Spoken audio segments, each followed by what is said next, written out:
Everything begins with how we see the world.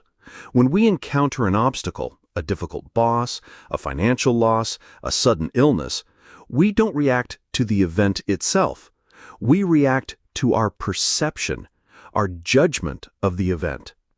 And it is here, in our own minds, that the first battle must be won. The discipline of perception is the art of controlling your perspective.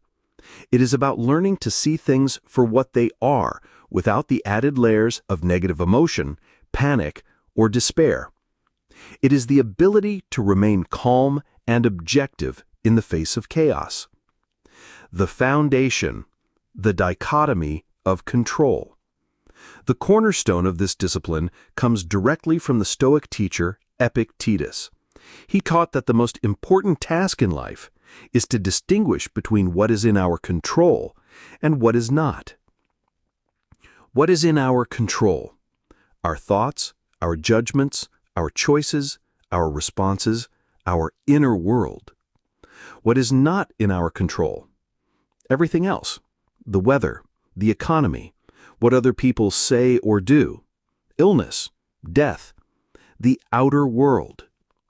The undisciplined mind is constantly frustrated because it tries to control what it cannot. It gets angry at the traffic. It gets upset by a rude comment. It despairs over a bad economy. All of this is wasted energy.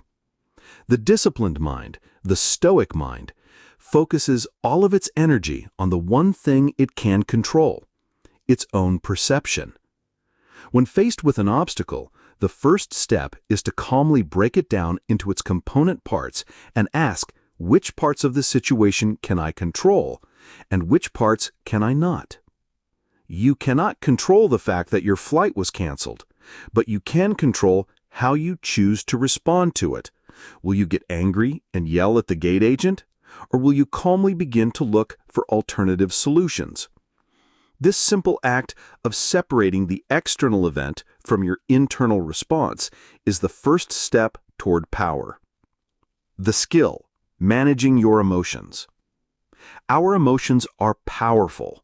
When we are faced with a sudden obstacle, our primal instincts, fear, anger, panic, can take over. These emotions are not bad.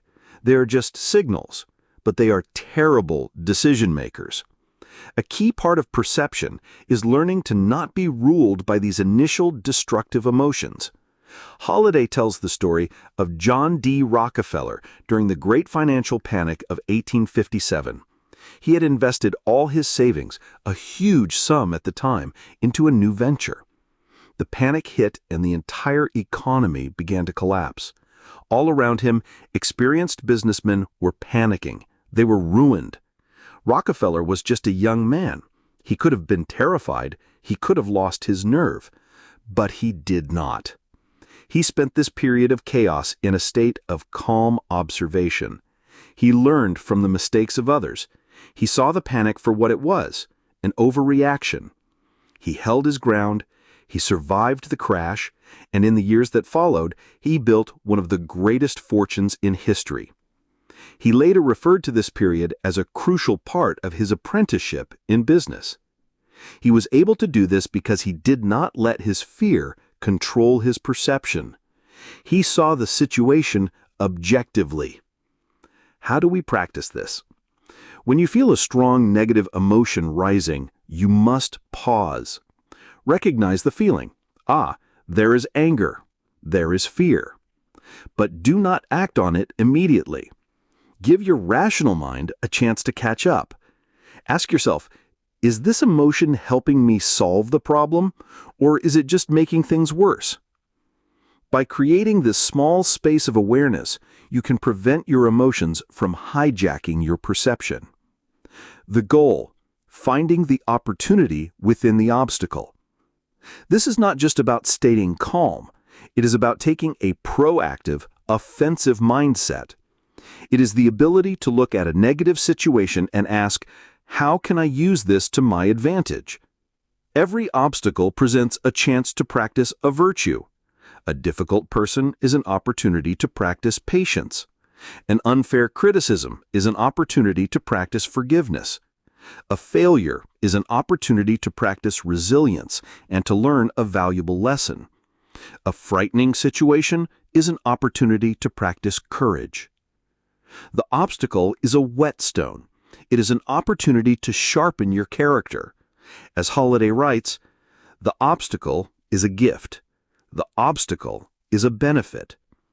When you can learn to see every setback not as a roadblock, but as a new path, as a chance to get stronger, smarter, and better, then you have truly mastered the discipline of perception. You have turned your greatest weakness into your greatest strength. Mini Chapter 2: The Discipline of Action. Once you have controlled your perception and found the opportunity within the obstacle, it is time to act. But the discipline of action is not about frantic, panicked movement. It is about deliberate, strategic, and persistent effort. If perception is the mental game, action is the physical one. The skill, the process. In our culture,